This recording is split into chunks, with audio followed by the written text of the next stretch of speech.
everyone. Welcome to the Cooperative School. I'm Amy.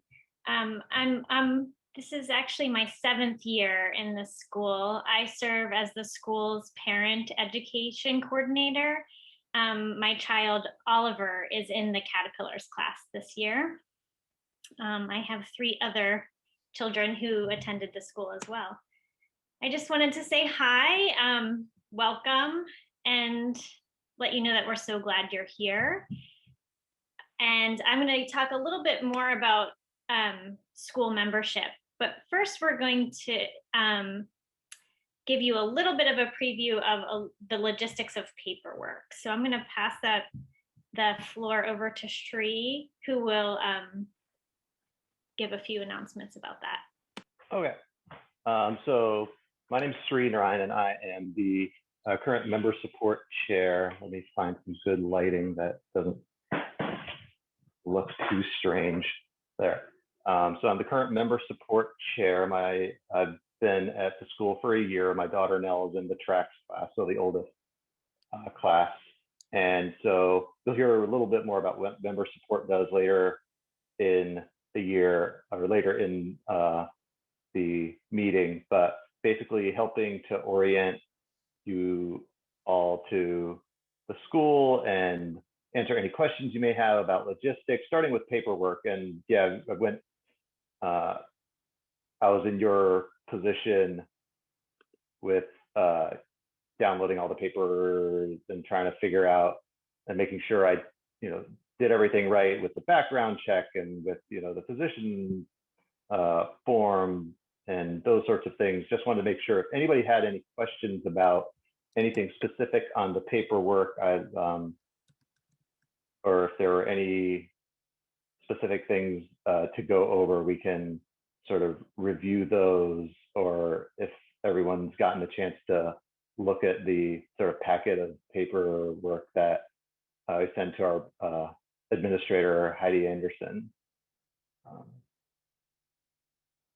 Just making sure everyone's had a chance to do that. And if there are any questions, they can either. So if you haven't gotten any paperwork, all of it should be available on the website, but I'm not sure if you have access to the member site yet. Okay, so if that's the case, then we can go over the paperwork really quickly. It's basically a set of forms, just like basically like school enrollment forms, parent information forms, emergency contacts, those sorts of things. In addition, because we are planning to potentially have co-oping for this year to have parents involved in care at the school, because of Maryland state law, there is a form for like a background check and a form that's like a physician, just like a physician checkup form, basically to say that you're physically able to do the role of childcare in like a childcare setting. So those are pretty quick forms to fill out. We'll send out a link. I have to make sure that everyone has access to the member site, which you should have access to fairly soon, and send you a link with some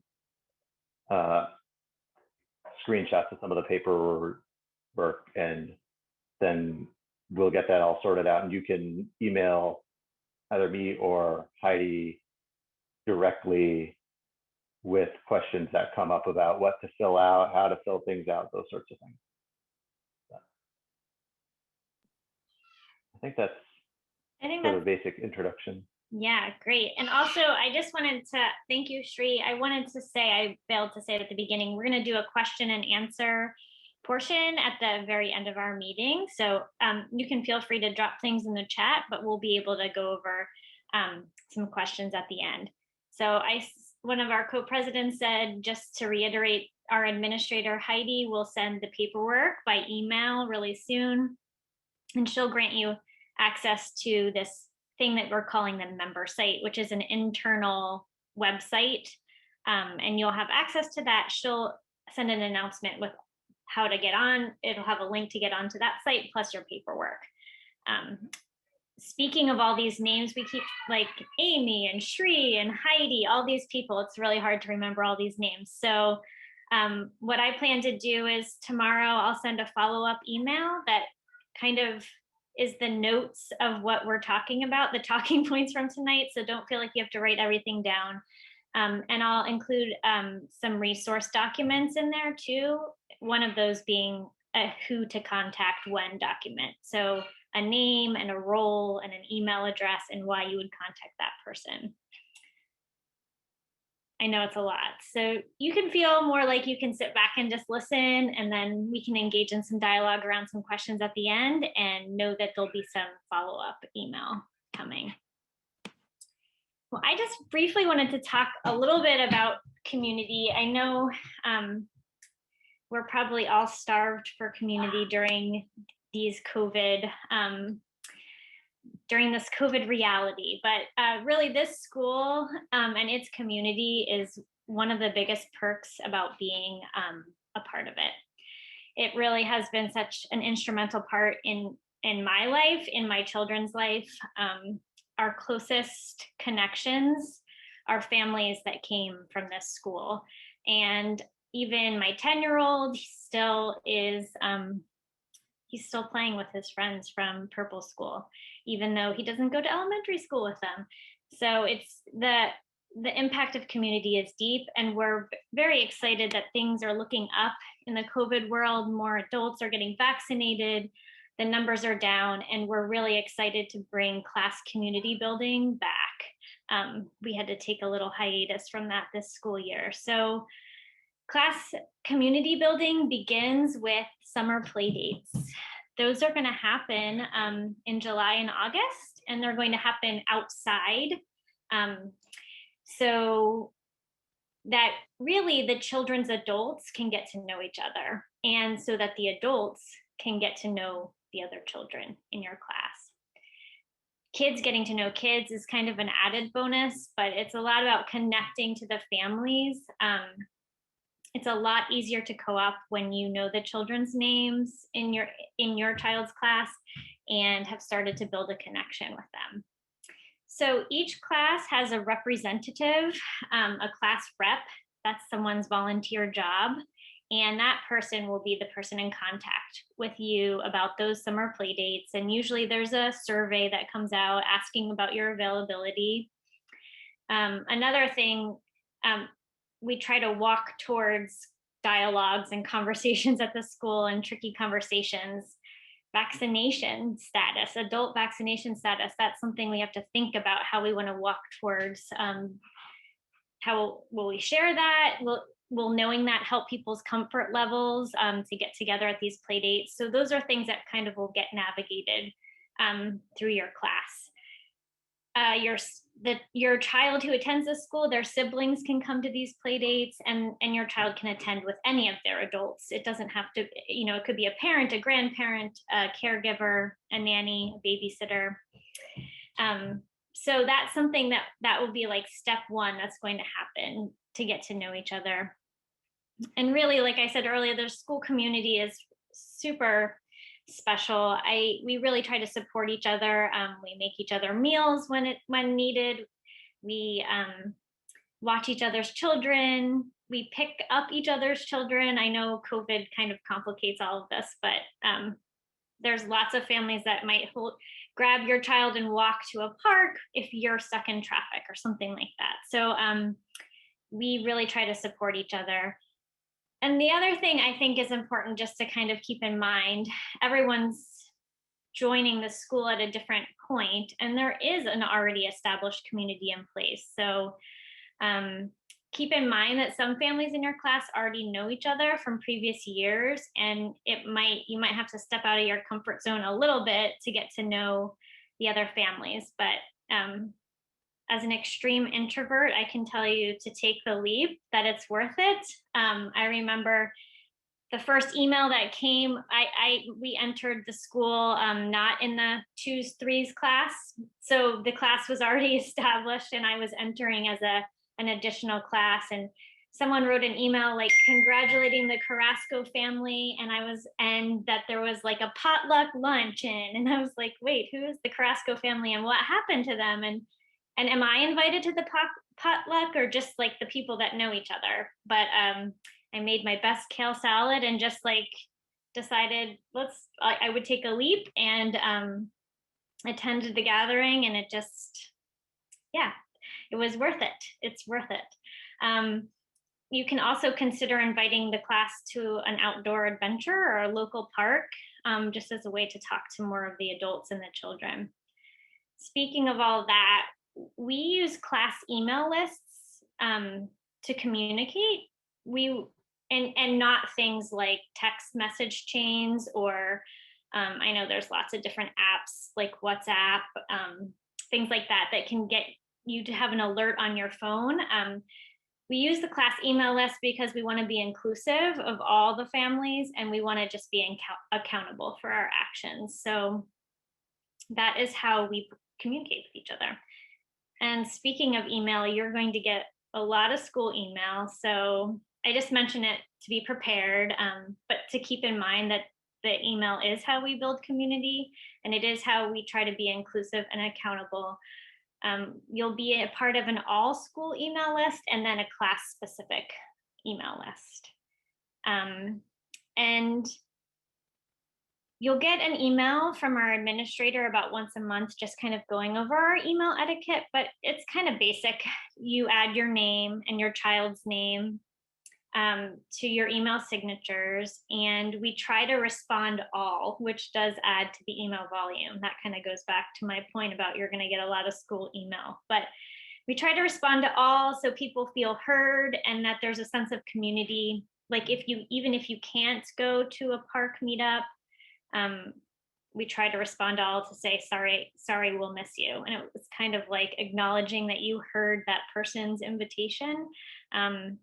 So email, again, our administrator, Heidi, you'll hear us mention her a lot. She's the one that's going to send you your paperwork. She's the one that's going to add you to email lists, and she'll notify you when your new class email list is up and running.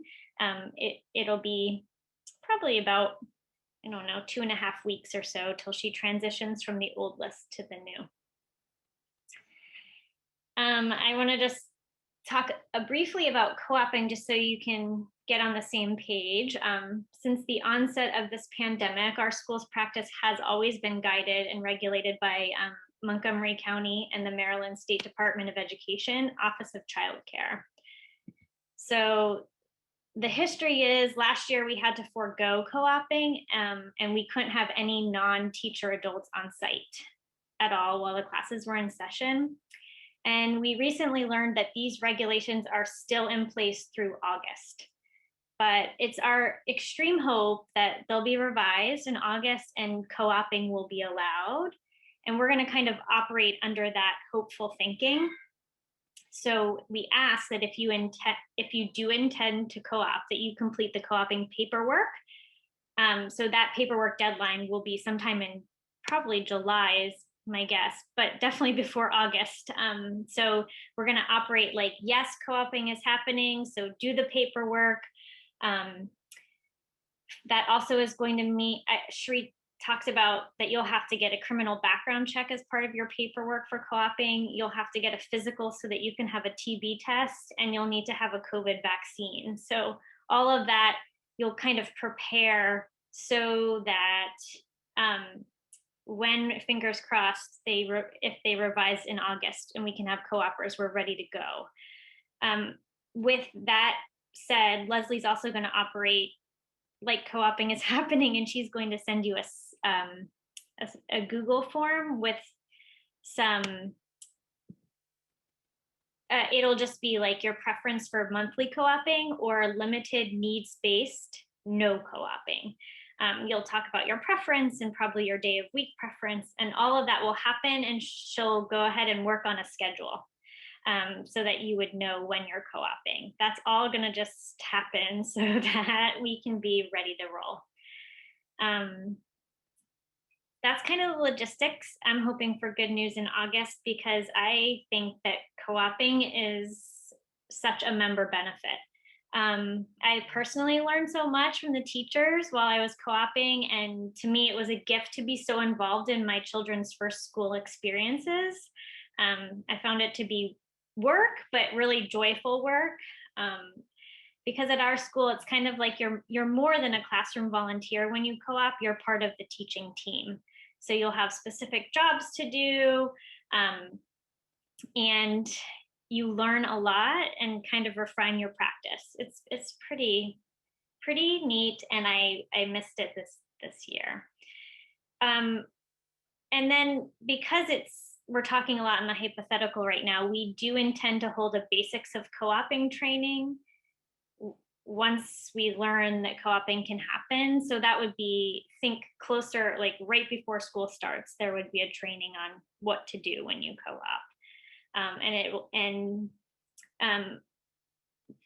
That will, I have a guess, I don't know, Leslie, I assume we'll just put those dates on your calendar that you're going to get with your enrollment paper just in case, so that they're kind of penciled in.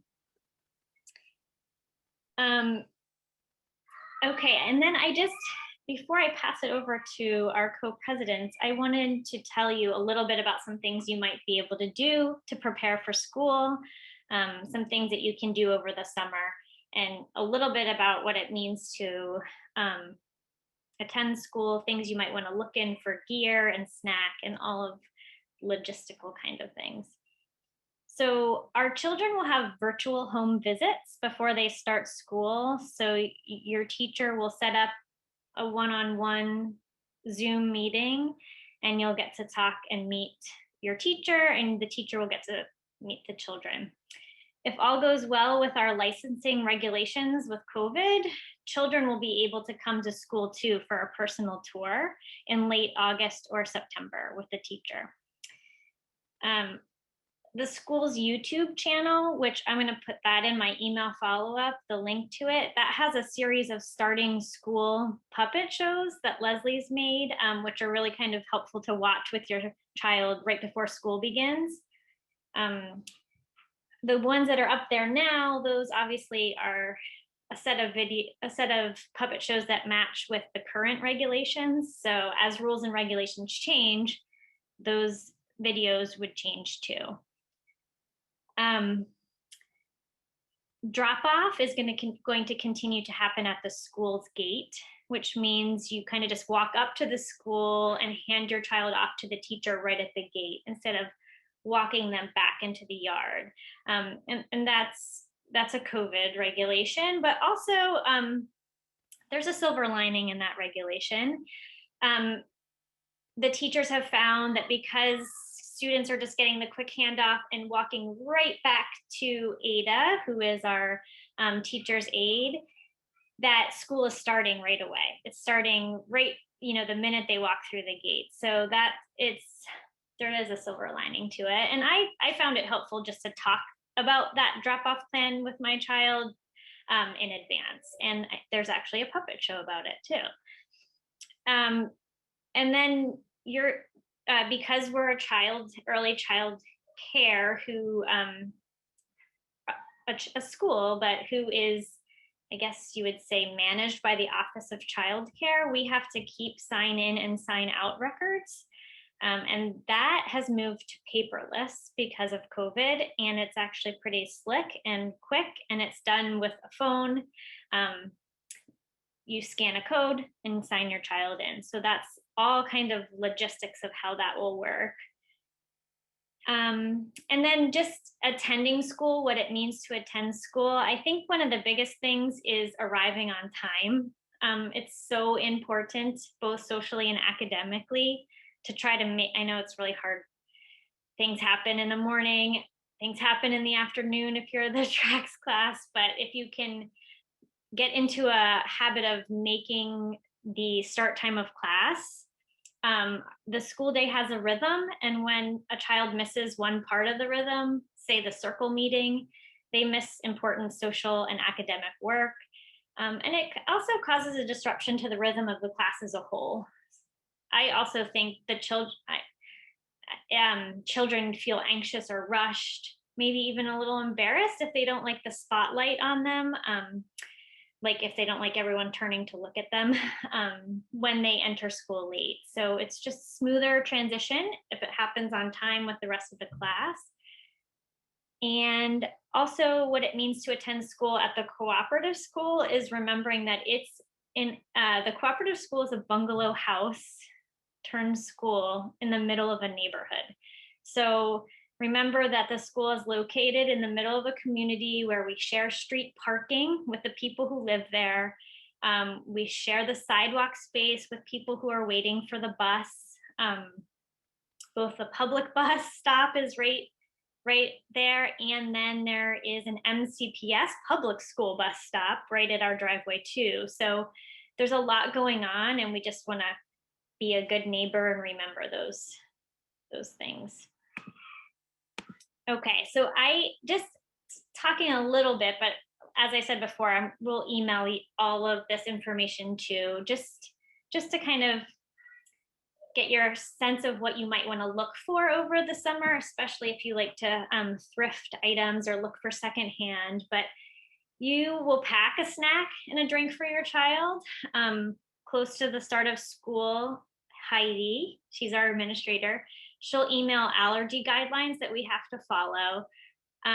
But just some ideas, lunch boxes aren't necessary, but over the summer, it is helpful to have your child practice with snack containers and water bottles and thermoses so that they can be independent with opening them, and so you can see what works best. Thermoses are good in cold weather when warm snack and drink is desirable. And for water bottle, it's great to choose one that doesn't spill or leak. Teachers recommend water in the warm months, but in cold months, some children really do prefer to have warm tea or milk as their drink. And then you're going to include anything your child needs, like napkins and utensils. And from experience this school year, plus through our summer programs, the teachers have found that finger foods and small sandwiches or fruits and vegetables are best. Things like yogurt and soup and dipping sauces like hummus, those things are a little bit tricky and not recommended. And then something to just kind of think about, I know it feels weird, it was like 91 degrees today, but it will get cold and children appreciate warm snacks on the cold days. So kind of filing away that you might want to think about warm smoothies or oatmeal, things like rice and pancakes that you could put in a thermos that would give them something warm. And then gear something you want to probably think about this summer, because the golden rule for outdoor school is layers. They offer pockets of warmth and protection from the wind, and freedom for children to self-regulate their own comfort. So you'll need to collect. One thing to collect, which you probably already have, is masks, but you'll need 5 total masks, one that your child will wear, and 4 backup masks that will be labeled in a plastic bag. Same thing, we also keep a change of clothes in a plastic bag for obvious accidents or wetness. But when you see the document, I kind of outlined warm weather gear. The teachers really recommend gardening gloves and sun hats. Sunscreen and bug repellent get applied at home before school. And then in wet weather, you'll need a rain suit. We've found that 2-piece rain suits are easier for toileting, like you're not pulling down something and getting like everything all wet. But with that said, some families and children still prefer 1-piece rain suits. So rain gear, which includes waterproof footwear, an expert tip from Leslie is that when you dress in rain gear, rain pants go over boots and they don't get tucked into boots. And then there's like a whole system for cold weather where you have a base layer and a fleece layer and an insulation layer. And that's all going to be in this document that you can read. I also put, there's one Swedish company that offers a discount, 20% discount to students who attend outdoor schools. So their stuff is definitely pricey, but maybe a few of the pieces would feel worth it to you with the discount. Then you'll need to label everything. So I'll send out the link. We have a kickback program with Mabel's Labels, which allows you to purchase custom labels from their site and gives our school a little bit of incentive too. But every single thing gets your child's first and last name on it, down to gloves, mittens, boots, shoes, coats, thermoses, water bottles. You get the point.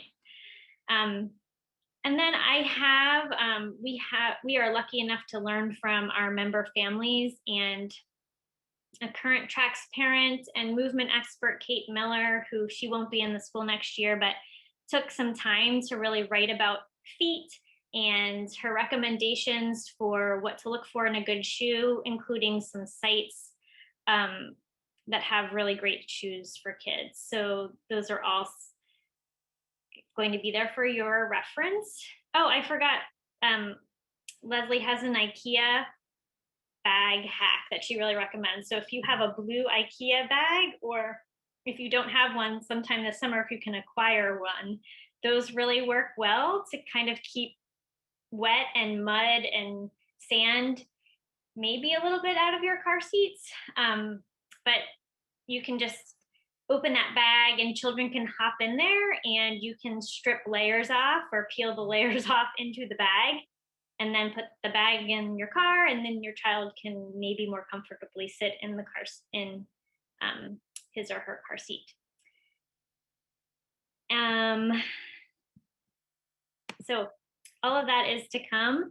And then just the last thing I wanted to say was, so in summary, why did I say all of those things to you? Basically, kind of to just give you a sense of what you might want to do this summer to get ready. You might want to practice with snack containers at home. You want to try to attend those class meetups, the outside meetups, if you feel comfortable doing that. You want to try to gather some gear and label it.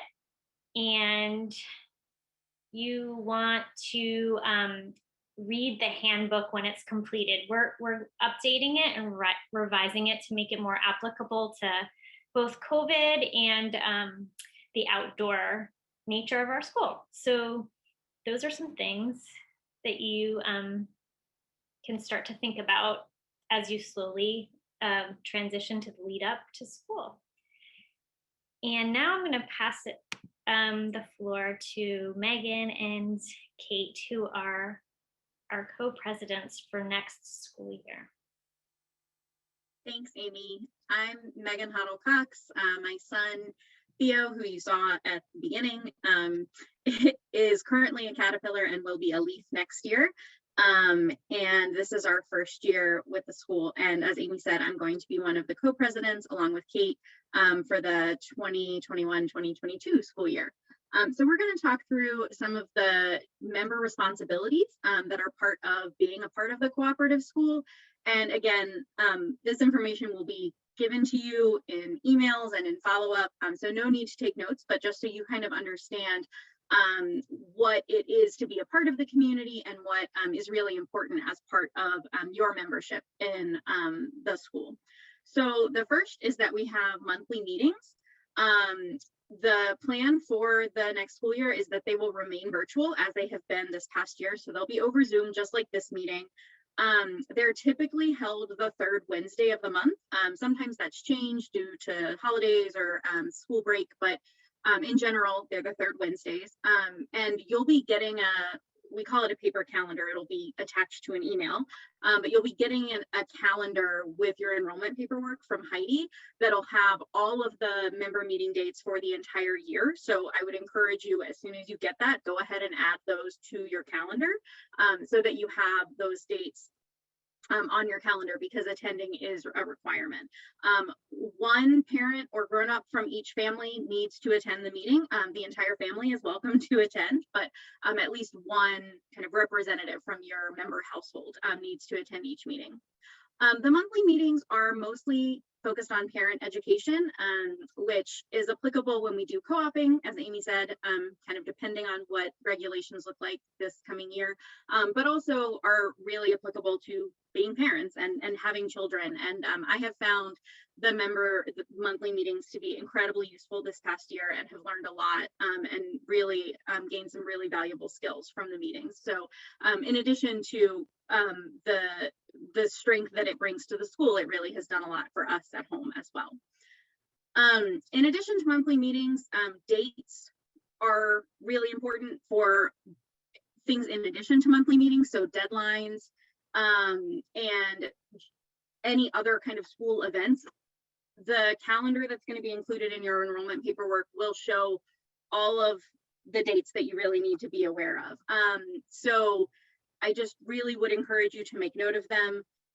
You also will be granted access, as I think Sri mentioned, to the member site, and that has a ton of useful information on it, including a calendar that you can sync to your own calendar. So I would recommend also going there, because we really do expect members to be responsible for the dates and to know about the dates in advance once they've been given in those in the enrollment paperwork and once it's on the site. That said, especially because it's all Zoom, you will get a reminder usually the day before, the day of, with the link to attend the meeting, which is very useful, but you just want to make sure you have them on your calendar in advance. You're also going to get, and this is a member requirement, but I think it's also a huge perk of the school, and something that I have found absolutely delightful this year, especially since we haven't had co-oping, is that the teachers write a week in review every week that is a kind of class-specific newsletter that talks about what happened at the school that week, what the kids did. There's often pictures involved. And the teachers will send the link each week in an email. And they also get posted onto the member site, so you can see other classes weeks in review if you would like to look at them. And they're really delightful and they're a lot of fun, but they also have professional development information for co-oping, and they really help co-oping and just kind of parenting in general. They help with a lot of that work. And they are mandatory reading. So I would highly recommend that you really set aside a little bit of time at the end of every week to just go through them, because in addition to having really fun stories and seeing the different things that happened at the school, they have a lot of really good information in them. And with that, I will turn it over to Kate to talk about committees. Thank you, Megan. Hi, everyone. My name is Kate Harrington. I was one of the co-presidents last year with Brian Chappell, who I believe I saw in the Zoom boxes, so he's lurking about. I'm going to be co-president next year with Megan. My oldest is Declan. He is a track, so this is our third year. We actually started as a bug caterpillar. We did the leaves and the tracks. And this is his last year, believe it or not, in the school. I can't believe it. And then next year, Cormac, my little one, will be a caterpillar. So big things going on in our house. So I wanted to talk a little bit about some other member responsibilities or obligations that you're going to hear about during the course of your involvement in the Purple School, or the Tacoma Park Cooperative Nursery School, as we call it. One of the things that is important to how the school functions is the committee work component. So we have, as you know, a lean staff, and a lot of the work gets done by the parents. So each family will have a parent on a committee, and that committee has a director. Those directors are generally on our board of directors, and each committee will have its own email list. So there are more emails that you're going to get. We like to keep everything to email lists. You're going to have jobs and responsibilities and various deadlines that will be communicated to you by your committee director. And your committee will likely have a monthly or bi-monthly meeting. It will kind of depend on what the workflow requires at that given moment. But that's all information that you will get as we go forward, which committee you're on, who your director is. But that's just something to tuck in the back of your mind, that that's one of the member obligations to be part of the work of the school. Another member obligation is to participate in the survival guide. And I know Rachel is going to address that a little bit later. She's our survival guide chair. But just to give you a little glimpse about that, the survival guide is a community resource that the school, that the members, the parents put together. And it contains information about playgrounds and schools, and also contains telephone numbers, and it has an advertising section. And what we do as members of the school is we put together all that information and we sell ads to the community. And you're going to hear a lot about this because this is a very important component of how we support our school financially. Our tuition doesn't quite cover all the costs that we have for our school, as well as our anticipated growth and all the other projects and programs that we want to put together. So we sell the ads and we work with advertisers to create the survival guide. And that is one of your membership obligations. And you're going to hear a lot about the survival guide during the course of the year. But that's just a little preview.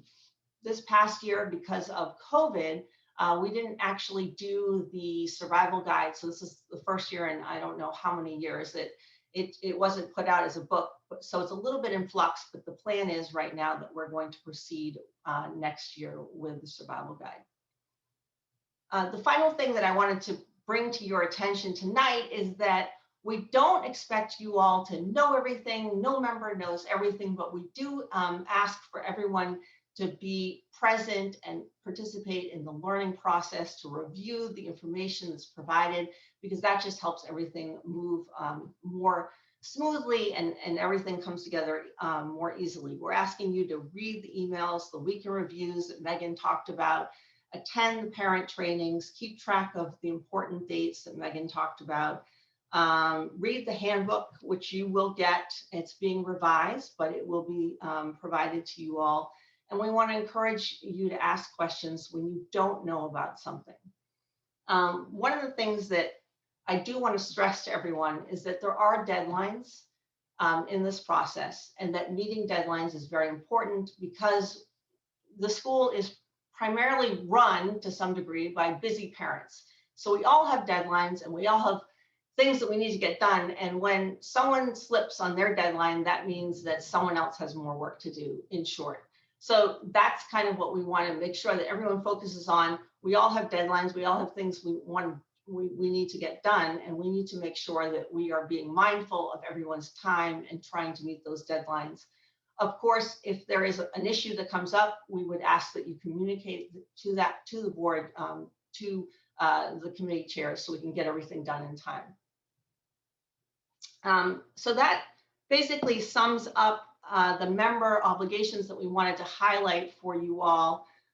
We want to introduce the rest of the board, and we wanted to let you know that this year, because you're hearing about a lot of positions, a lot of committee members, a lot of names that you've never heard before, what we did is we put together, and I think Amy already referenced this, we put together a sheet that lists everyone's names, what their job is, and why you would contact that person for what reason. So to kind of help you match up this information. And that's a document that Amy will circulate for you all in her follow-up email. And I think that will be helpful as you try to figure out who does what and what are all these committees. So we'd ask for you to take a look at that when it comes out. And so now let me introduce you to more names and more board members. So I want to introduce you to the rest of the board. You've already met me. I'm a co-president from this past year, and I'll be a co-president this coming year. And just so you know, what I do is I basically help with the daily operations of the school, help oversee the committees, work with our school director, work with our administrator, and kind of fill in as needed. So that I'm one of your board members, along with Megan will be co-president, and Brian, who served so wonderfully last year and the year before as co-president. The next board member that I want to introduce is Amy Swift, who is our treasurer. Amy is unable to be here tonight, but as the treasurer, just to give you a little sense of what she does, she manages the school's budget. She manages everything down to the dollar that's spent. She works on long-term planning, and she maintains records related to the school's expenditures. And so now let me ask Megan to introduce herself. Yes, so again, I'm Megan. This past year, I wore the hat as the Vice President of Growth for the school. That position, as you can imagine, focuses on how the school can grow. Right now, we really want to expand our school to full day and full week operations for families to extend the possibilities of outdoor school and to change our current permits and the kind of overall licensing regulations to accommodate the growth all at our current location on Flower Avenue. So the VP Growth Director for 2021 to 2022 will be Charlotte Sexton, and she will be working with the state and county and city to secure funding and permitting for our growth. And you should definitely contact Charlotte if you have experience in lobbying, permitting, architecture, or city planning, and are interested in helping us grow. So Charlotte, if you want to say hi really quickly so that people can put a face to a name, that'll be on that list that Kate mentioned. Definitely. Hi, everybody. Yeah, as Megan said, we have a lot of big plans for the school. I don't really have much more to add yet because I'm just coming in and trying to hit the ground running, if you will. But yeah, this is my first year right now with the school. My son Ian is in the leaves class currently, and he's going into the tracks class next year. So super excited, happy to have him in, and happy to do anything I can for the school. It's been quite the experience for him and for us. So it's exciting. I'm looking forward to helping.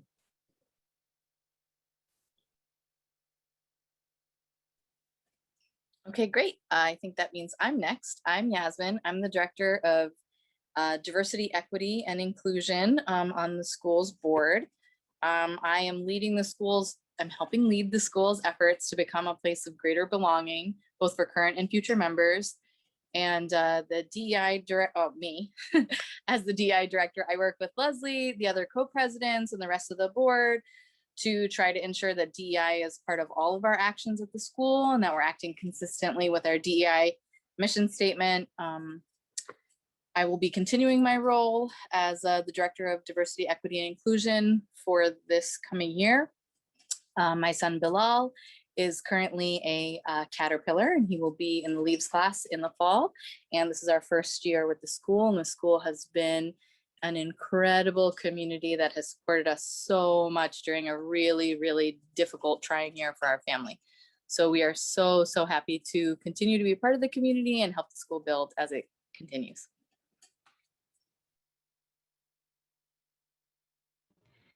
Thanks, Yasmin. I am next. My name is Alana. I am the admissions director, and my son August is in the tracks, which means he has about, like, not counting or anything, but I think it's like 5 days left of school. Something 4? Okay, 4. I guess I'm not counting. Anyways, this has been my 7th year at the school. I have 2 older children who have been here. So I guess it's just like so sad that I am wrapping it up. And at the same time, whenever we get together like this, it's really true. When you invest in the school, you're investing in something that's bigger than yourself, because it feels just like, I still feel excited, even though I'm not going to be here next year, but I'm like, oh, this is great. And the direction the school's going and new ideas and new people. And so it's like really a reminder of like, you are investing in this whole, this community that goes before you and after you and while you're there. So anyways, I am going to speak a bit about the admissions committee, but also all of you have interacted with the admissions committee. You know, you have applied. Most of you have attended some version of an info session, or we've spoken or something. But this is a little bit about admissions. We communicate and maintain contact with prospective families. We actively work to build a school community with students and families from a diverse set of backgrounds and experiences. We schedule and lead school tours. We plan and attend outreach events. We launch and process applications and manage communications in regard to enrollment. We foster partnerships with community organizations, and we work closely with the Diversity, Equity, and Inclusion Director to ensure that the admissions committee plays an active role in furthering the school's progress towards DEI goals. So that's a little bit about us. And then I also am so happy to introduce Teresa Jimenez. She is going to be the incoming admissions director, and I've already had the pleasure of working so closely with her. So I just know that Teresa will continue the good work of the school. So Teresa, I'll mute myself and you can say hello. I don't, and no one else hears her. Here I am. Oh, there you are. I knew you had Wi-Fi issues. Okay, there you are. Good. Did great. Thanks a lot. Thank you. I'm Teresa, and my child is Mavis. She is a track. I also am not counting how many days are left or not left. Certainly not counting that at all, or even aware of it. But I do know that Juna will be a Leaf next year, and I'm so excited that we get to continue with the school, that we get to keep being a part of the project, and so excited that I get to serve on this board. It's so great to meet and see all of you that are going to be on the board, and so yeah, thanks.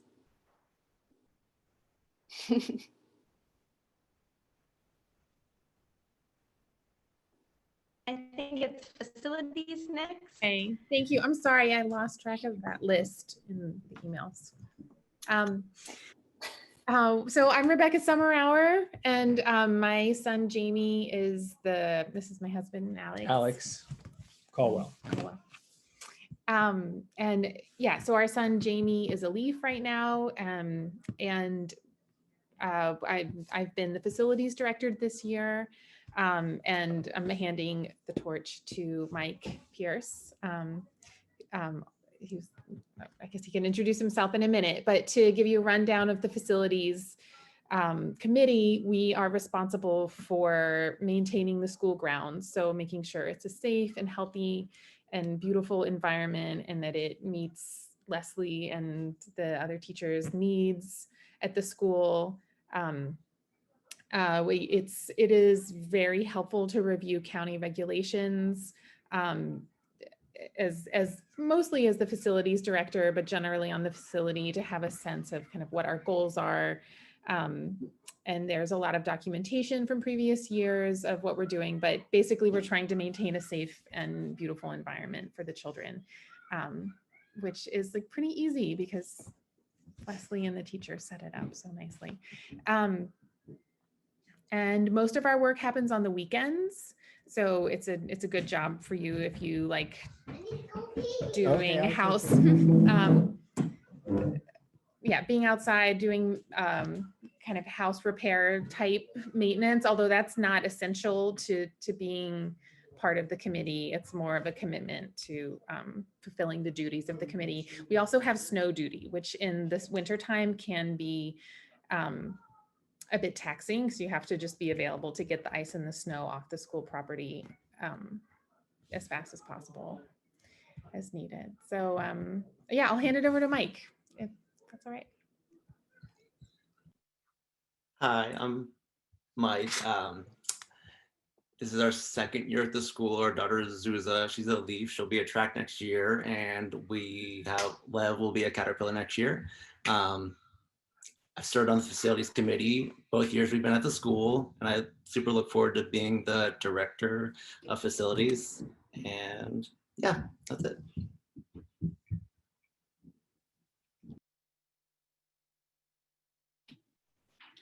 Hi, I'm Amelia Letnes. Sorry, there was a lot of thunder here and it really freaked out everyone in my house. I'm Amelia Letnes. I'm not Melanie Cohen. Melanie Cohen is my wife, who's a kindergarten teacher and teaches on Zoom on this computer. So she gets to have her name on it. I am the director of the programs committee. Programs committee sets up things like this. So we run the Saturday coffees, which are community outreach events, as well as the member meetings. Amy Dumeier, as the parent education coordinator, takes the lead in the content of those meetings. And a lot of what the rest of us do is work on supporting that. For the next year, we do intend to stay virtual for these meetings. If we ever go back to them in person, there's a big setup component, but for now we are relieved of that duty. But we do a lot of marketing and outreach, getting people aware. We help the admissions committee. We work together on those things of getting people aware of the school, getting people to those Saturday coffees to understand the school and what we stand for. So that's what we do. If you're interested in kind of helping with those logistics, marketing and outreach, and also just kind of the philosophy of the school, those are really great things. Also, if you have availability, you don't have to come on Saturdays, but people who are able to come on Saturdays is a great benefit to us. I'm going to be handing it off to Janet Jefferson, and I'll let her introduce herself. Hi, I'm Janet Jefferson, and my daughter Reader Grace, she's a LEAF right now, and so she'll be a track next year. I'm so honored to be joining the board, and I'm really excited to continue with parent education and supporting Amy with all the programming and supporting the school in general. So I'm really excited, and thank you so much. I think next up is development with Julie. Yes. Hi, thanks, Janet. I'm Julie Hoffmeister. My son, John, is a LEAF, and my daughter, Evie, also went through the school. So this is rounding out our 5th consecutive year at the school. And I am the development director. We are in charge of fundraising for the school, building relationships with alumni, outreach and community amongst the alumni. And our board role is to, separate from survival guide, which you already heard a little bit about, look for grants that are applicable to the school that we can apply for to cultivate those alumni relationships and fundraise from the alumni and from existing families. So, or current member families, I guess I should say. So if you have experience with fundraising or capital campaigns, or detail-oriented, enjoy networking, things like that. Sorry, my kids are in the bath. If you can hear them screaming, I apologize. Of course, they get loud at this moment. Yeah, project management, proposals, grant writing, things like that. This might be the committee for you. And this, it's more, I'd say, weekday hours, ability to work on some projects here and there, send out emails via MailChimp, things like that. And when we can do things in person again, some events involving alumni and current members as well in person. And monthly committee meetings. That's kind of the commitment there. And I am passing, sorry, I'm looking at my little cheat sheet here of everything I have to cover. Yes, and I'm passing the torch off to Sunny, who I will let say hi now. Hey, thanks, Julia. I'm Sunny Widman. My son is Will Hernandez. He was in the Leaves class this year. Next year, he'll be in the tracks. I've been so in awe of everything this school and the parent community and the teachers, of course, have been able to accomplish this past year. And I'm so proud to support fundraising to make more of those initiatives a reality. So let's go raise some money for this great school. I don't know who I'm passing it off to. That's a great segue, Sunny. Hi, everyone. My name is Rachel Antone, and I am the director of the Survival Guide. My son, James, is a Caterpillar this year. My daughter, Rose, was a Leaf and a Track as well. So this is our 3rd year at the school. The Survival Guide this year was very different, as the co-presidents had alluded to, meaning there was no actual printing of the physical guide. It's a physical book that you hold in your hand that we all as parents go out and distribute one on each door in our Tacoma Park neighborhoods. And the putting together of the guide, none of that happened this year. We did not sell any advertisements or anything like that. I won't go into too much of how this year was different because the hope is that we will revert back to the regular survival guide process next year. So this committee might be for you if you have skills or would like to gain skills related to publishing or sales, you like grassroots community organizing, because there's definitely a lot of going door to door to our local shops and stores to solicit advertising sales. And it's also a really super way to learn about Tacoma Park and our school community. You know, I grumbled and I groaned about having to deliver those guides, but I learned so much about the little nooks and crannies of the Tacoma Park neighborhood. It was just always super hot when I was delivering, but you learn so much. It was just a really cool way to be able to learn about my community. So the skill sets for this committee, specifically, you know, I think all the committees need teamwork, and a willingness to talk and share information. But I think Survival Guide specifically needs folks who are good with databases, with big data, and who have sales experience. None of it is necessary, but it would be a huge bonus. A quick word about the time frame. So the project begins in September and it ends in May, pretty much the length of the school year, because the project has so many parts and pieces throughout the year. But I would say committee members should plan to meet monthly, but should note that folks in the Survival Guide Committee are busiest in November and December. So it's good to sort of have that in mind because those tend to be really busy months for most people in general. So those involved in managing the sales campaign and tracking ads and payments will be then busiest from January to March. And so there'll be lots of parts of this super big project, but you know, as we said, it's a really great way for us to engage with our community, to raise funds for the school. It's also just a really fantastic resource as well. We give it a fun name like a survival guide, but you know, it's a business directory. It has a directory of all the businesses that are in Tacoma Park and outside of Tacoma Park as well.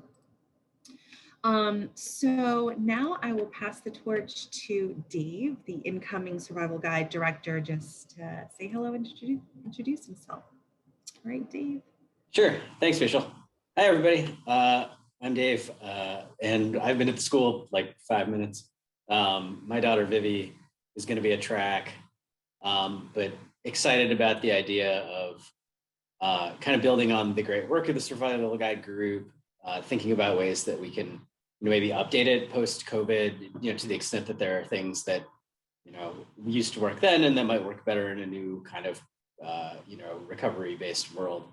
But, really excited to work with other folks and just so heartened to hear how great everybody feels about the school and its culture, and really excited to be working our way into a part of that. So thanks. I'm not exactly sure who I'm passing it to. I think it's me. I'm Sri. You heard from me earlier.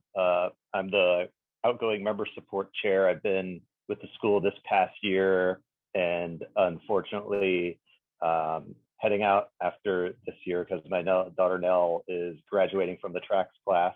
I'll tell you a little bit about member support. So member support is a big umbrella of building community within the school, and that can be anything from organizing meetups, which has been a little bit challenging in the era of social distancing, but we had some good online meetups, making sure that things are organized for children's birthdays to get celebrated on time, and making sure that new parents are oriented and their questions are answered about any policies that the school may have, any tips and tricks about how to get around in inclement weather, those sorts of situations. And also we helped to put together some food drives for families that were going through difficult situations this year. So anything that helps build community there are also 3 class representatives who are going to be in each, 1 class representative for each class to sort of have their ears to the ground of everything that's going on in their respective classes. So anything that any concerns or any sort of more positive sort of celebratory things that are being organized at the class level that can be a brainstorming center point through the member support committee. It's a good committee for you. If you like organizing things like calendars and spreadsheets and sending and just communication and building relationships among members, either within classes or across classes or through the whole school. And it's been really rewarding just to be involved with all of that this past year. I'm going to pass it on to Gary Liang, who's taking over member support for the coming year. Good evening, everybody. I hope you can hear me. Please give me a thumbs up if you can. Perfect. That's what I want to see. Hi. So my son Tyson is currently leaves and is going to tracks. So this year I was a member of the admission team, which is a great team to be in. I'm going to miss that team. And I was fortunate to be elected as the director of member support. Currently, I don't know too much about this role, but look forward to help in meeting the 3 class representatives and also organizing events to connect us all together, because COVID definitely make us a little bit distant from people, but I would like to reconnect that if permitted and once everything's done. So just looking forward to meet everybody. And I believe that my role is to really just fill in the concerns you guys have, and then I could just run it with the board. So feel free to reach out. I'm here for you guys. All right. Thank you.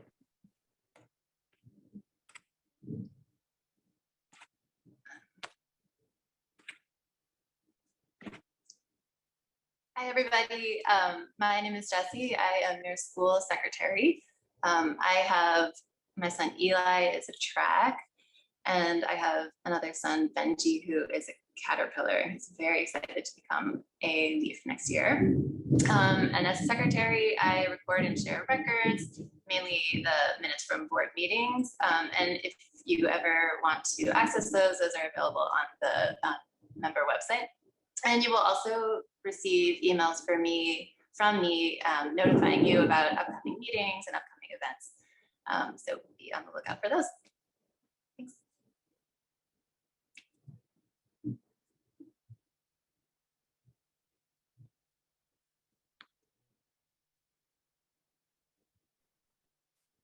So that finishes all of our board introductions. Amy, I'll turn it back over to you, but I think we're going to move into Q&A for anyone. Yes, that's exactly right, Megan. So if you have, I know Leslie's been on top of the chat. Thank you, Leslie. She's answered a bunch of questions in the chat already. But if you have any questions now, you can feel free to add them to the chat or unmute and ask, and we'll try our best to answer them.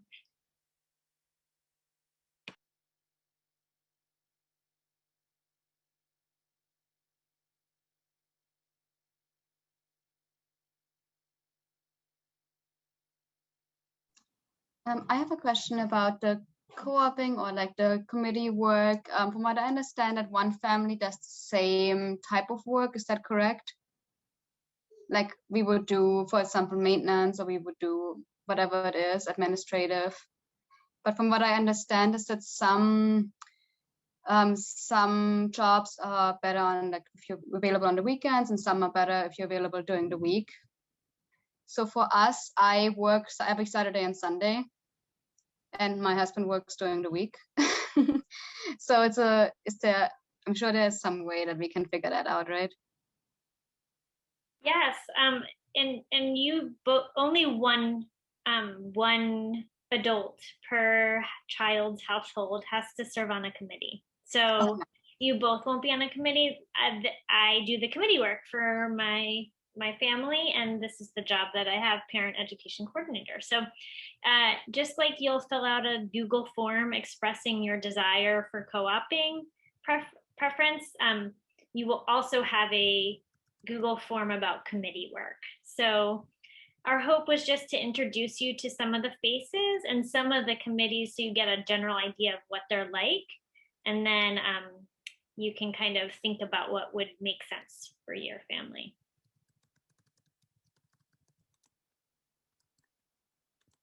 I see, will the first monthly meeting be in June, July, or in the fall? So the monthly meetings start in September. They happen September through May. And as Megan said, generally they're the third Wednesday of the month, but sometimes it just happens that there's a holiday or a school break or something like that that forces it to be moved to a different Wednesday. But you'll get the dates in your enrollment paperwork. Amy has a question. I don't meet very many Amy's spelled the same way. I also heard that your partner might be named Justin and my partner is named Justin, just so you know. That's very coincidental. Oh, quite an introduction. Thank you to the school. Our daughter Adeline will be a track, and I'm happy to share a name with someone so involved. We're so excited to join. My question, and I know this might be gray, but I guess I just wanted to see if there was any initial reactions. Since so much is in the air to be determined for the school year about protocols around COVID and so forth, county-wide decisions to be made before the school year starts. I'm just curious if the county decides to, I don't know what word to use, but if it goes more lenient than say the school community would like to be more protective or conservative, if you will, with practices, do we have the autonomy to do that? Or does the school's policy that they will go by the county policy no matter what? That's a great question. Leslie, are you still here? Yeah, I think that the thing is my screen there. Okay, there you are. Yeah, am I talking? You can hear me? I think that the best way to answer that is almost like what we went through last summer. So a lot of it was up in the air. It was like a lot of it was like, do we want to go even higher? Because that's than what was required. And I think that those are the open conversations that we have as a community moving forward. So it's the most important piece for you to know is what the regulations are. So once you know what the regulations are, you can respond accordingly. So it's like even we're governed by the state, right? But the county has its own opinion. So it's like we do both. So it's like the county was actually much higher. Other schools were unmasked, and the state was, anybody under the age of 5 is unmasked, but the county says everybody's masked. So does that make sense? So it's like, we just want to make sure that you have all the information that you need so that we can work together as a community. And then one of the things, can I just back up? Did that answer the question, Amy, and other folks that have that? And then I just wanted to back up too with what Dave and Amy are joining the school and the tracks. There's a lot of new tracks. And the best thing about the program, about the email list, is that gives you a soft connection. Basically, you can connect via the email list, but also the class get-togethers really give you like a neutral space for your children to kind of meet each other, so that there's no high demand or hoop to jump through. So it's like very chill kind of. And then you can connect that way as well. So once the class lists are up and running, you'll be able to connect just with your class, and they won't be up and running until, my heart cries a little bit. The current tracks class leaves, and the current leaves that. So I can't talk about that right now because I'll start crying. So anyway, so that's what that is. And then let's go to the questions. Okay,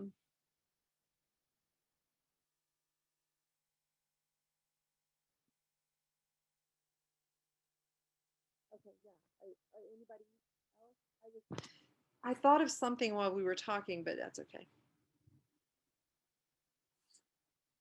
I just can't believe all your kids aren't waking up right now. I mean, this thunder, I'm getting NOAA alerts and You answered, Leslie, you answered, oops. Oh, Amy, I thought your statement about like taking a leap and introducing yourself to other families was really sweet.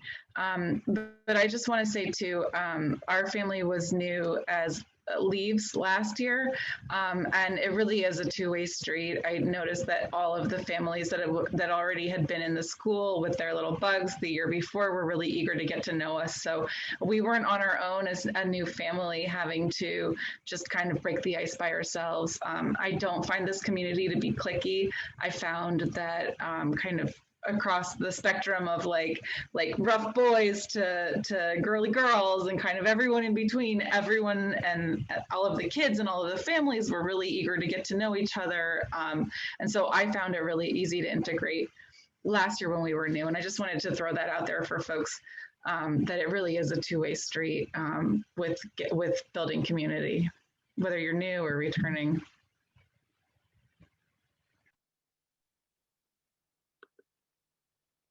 Yeah, I'll second that because my daughter was a new track and started, relatively late, and it seemed like in like the first week or two of being there, everyone else in the tracks class had known each other for 2 years, or at least it seemed that way. But I think within a week, really, everyone was getting to know Nell, and we've had play dates with like half the class over the past year, and really gotten to know a lot of families really well, even though we've only been at the school for 6 months. So, and this is coming from somebody who's a raging introvert and is not the kind of person who's going to go out of his way to meet people, but it was really a good community building experience just to be there, even in a socially distanced sort of way that we were doing this past year, just getting to meet parents during drop-offs and pickups and saying, hey, what are we doing this weekend? Starting with something as simple as that as a really good way to build community, and it sort of happens very readily and very quickly. I think that thank you, Shri. I think that it's really important to note this. Nell could make friends with anyone, P.S. But the other thing is that the families that joined this year, we basically hit the ground running in September. There was no opportunity to build up relationships before that time. So when I view the year, I'm like thinking, wow, you build a community of children, you will build a community of families, is my thinking. And we were able to pull that off fairly quickly. And that was with the way we did it, with the great restrictions that we were working under. So hats off to all of our families that joined us last year. It was just such a great thing. And I don't know if that gives you comfort for our families that are joining us now, but it should. So it should, because it's pretty amazing.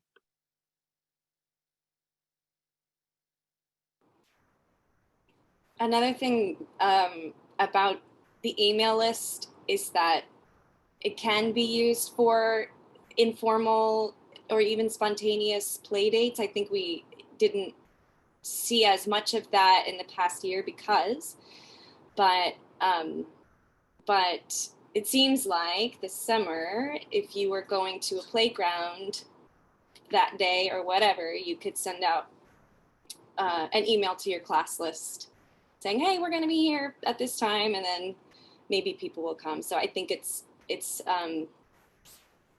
doesn't have to be formal or structured with the sort of summertime meetups. I think it can be both, if it's okay to say that, or if that is even true, but that's what I'm thinking.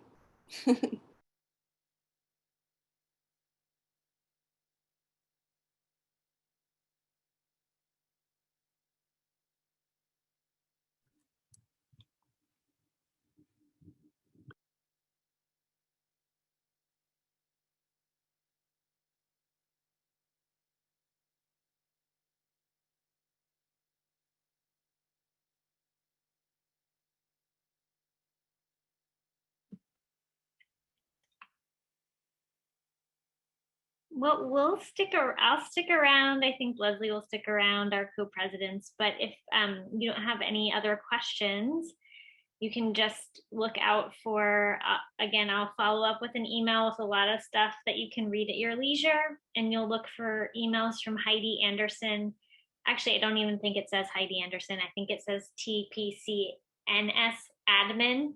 And she'll have paperwork and calendars and instructions for how you can get on that internal member website. And she'll also tell you when your list is up and running. So thank you for being here and welcome to our community. We're glad you're here. Thank you so much, everyone. Thank you. We're so glad.